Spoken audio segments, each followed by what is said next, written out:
தமிழ் தேசியம்னு பேசுகிறவங்கள வந்து தீவிரவாதின்னு தான் சொல்லுவீங்க. ஒரு எங்களுக்கான அரசியலுக்காண்டி நாங்கள் முன்னெடுக்க தலைவரை தீவிரவாதின்னு நீங்கள் எப்படி சொல்ல முடியும்? இப்போ கேரளத்தில் கம்யூனிஸ்ட் ஆண்டுக்கிட்டு இருக்கு. கேரளாவில் இலவசம் கொடுத்தா நீங்கள் வாங்குமா?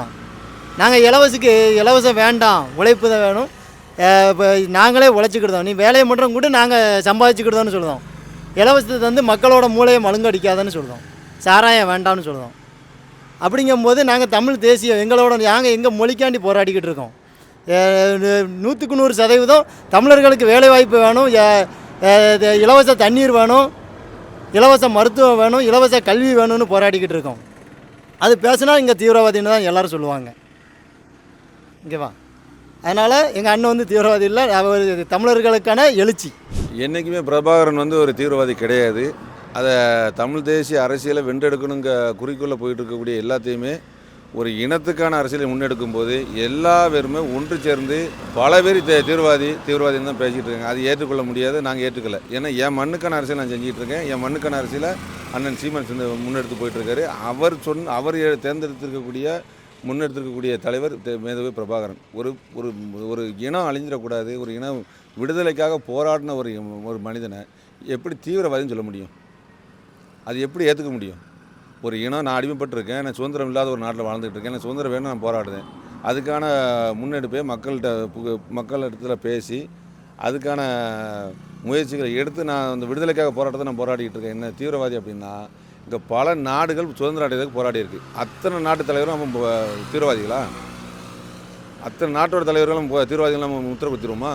அது எப்படி தீவிரவாதின்னு சொல்ல முடியுது? முதல்ல என் இனத்தில் பிறந்த ஒருத்தன், என் இனம் விடுதலைக்காக போராடிக்கிட்டு இருந்த ஒருத்தனை எல்டிடி தீவிரவாதின்னு சொல்லி சொன்னான் அப்படின்னா, அவன் சொல்லக்கூடிய எவ்வளோ மோசமான தீவிரவாதி. அவனை விளக்கமாத்தாலும் சாத்தணும். முதல்ல என் மண் மக்களுக்காக நான் போராடிட்டு இருக்கேன், என்ன எப்படி நீ தீவிரவாதின்னு சொல்லலாம்? கர்நாடகாவில் ஜெய் கர்நாடகான்னு ஒரு கட்சி இருக்குது. அது அந்த கர்நாடக மக்கள், அந்த மண்ணின் மக்களுக்கான பிரச்சனைகள், அந்த மண்ணின் மக்களுக்கான முன்னுரிமை மட்டும் எடுத்து பேசிக்கிட்டு இருக்கு. அந்த மண்ணில் அந்த கட்சியை போட்டு தானே அந்த மக்கள் அந்த ஜெய் கர்நாடகாங்க ஒரு கட்சியை ஆதரிக்க கர்நாடகா எப்படி அது தீவிரவாத கட்சியை எப்படி எவனும் பேச மாட்டேங்கானே? ஏன் அப்படின்னா, இந்த மண்ணில் பிறந்தவன் இந்த மண்ணுக்கான அரசியலை பேசும்போது, இந்த மண்ணுக்கான உரிமைகளை பேசும்போது, கலாச்சாரம், பண்பாடு எல்லாத்துக்கான இந்த மண்ணோட உரிமை, மலைகளுக்கான அடித்து மண்ணாக்கி கொண்டு போயிட்டுருக்காங்க. மண்ணுகளை ஆற்று மண் அள்ளி விற்றுட்டான்.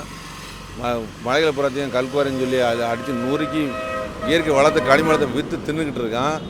இங்கே இருக்கக்கூடிய இந்த மண்ணில் வாழக்கூடியவங்களுக்கான உரிமைகள் மறுக்கப்படுது. எனக்கு எது பிரச்சனையாக இருக்குதுன்னு சொல்லி போராட முடியலை.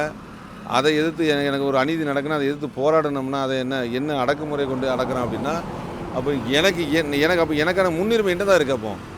அப்போ எனக்கு ஒரு பெரிய ஆத்திரம் இருக்குது.